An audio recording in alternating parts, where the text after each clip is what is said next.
কল্লা কেটে নেবে তাই হযরত ওমর ফারুকের ভয়ে পালিয়ে পালিয়ে বেড়াচ্ছে লোকটা।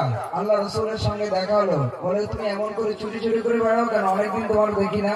বলে ইয়া রাসূলুল্লাহ, ওমর আমারে বলেছে যেখানে পাবে সেখানে কতল করবে। আমি অন্যায় করেছি ওমরের কাছে, আমি সামনে যেতে পারছি না কারণ ওমর মেরে ফেলবে। বলে শোনো, ওমরের হাত থেকে যদি তুমি বাঁচতে চাও আল্লাহ তোমাকে বাঁচাবে, তবে ওমর তো ভীষণ রাগী, ওর তো আমিও সামলাতে পারবো না, পারে তো আল্লাহই সামলাতে পারবে। তুমি এক কাজ করো, ওমর যখন আসবে তুমি আড়াল থেকে বেরিয়ে ঝপ করে বেরিয়ে ওমরকে সালাম দেবে, দেখবে তুমি বেঁচে যাবে।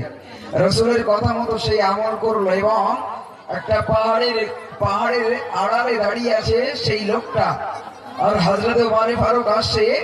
হঠাৎ করে সেই পাহাড়ের মাথা থেকে লাফ মেরে ওমরের সামনে দাঁড়িয়ে বলেন আসসালামু আলাইকুম ওয়া রাহমাতুল্লাহ। হযরত ওমর ফারুক তলোয়ার ফেলে বলল ওয়া আলাইকুম আসসালাম ওয়া রাহমাতুল্লাহ। একটু জোরে বলুন সুবহানাল্লাহ। বলে তুই আজ সালাম দিলি বলে তুই বেঁচে গেলি, আল্লাহ তোরে আমার হাতে বাঁচিয়ে দিল। একটু জোরে বলুন না সুবহানাল্লাহ। এই জন্য সালাম দিতে হয়। কি কথা হয়? সালাম দেবেন যখন বাড়ি আসবেন। এখানকার মানুষ তো ম্যাক্সিমাম কেরালা এখান সেখানে হাবি যাবি নানান জায়গায় থাকে। যখন ফোনটা ধরবেন সালাম দেবেন আসসালামু আলাইকুম, কেমন আছো তুমি? দেখবে স্বামী খুশি হয়ে যাবে। কি করতেছ তুমি? ওরকম করলে বলো কি হবে?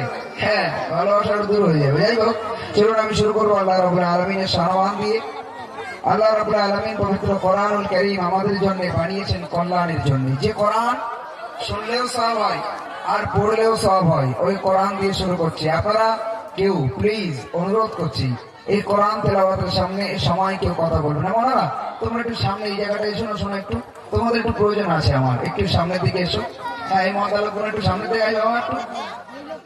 এই তো আমি জানি এখানকার ছেলে পেলে খুব ভালো, কথা বলি শোনে, সামনে এই জায়গাটা আসতে হবে, একটুখানি এসো। মানে বসো বসো বসো বসো। চলো শুরু করছি কোরআন তেলাওয়াত। এই জায়গাটা পরিপূর্ণ করে নেবেন তার ভিতরে। চলুন শোন থাকি।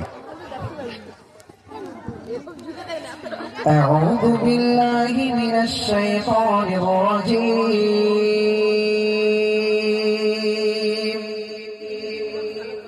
بسم الله الرحمن الرحيم.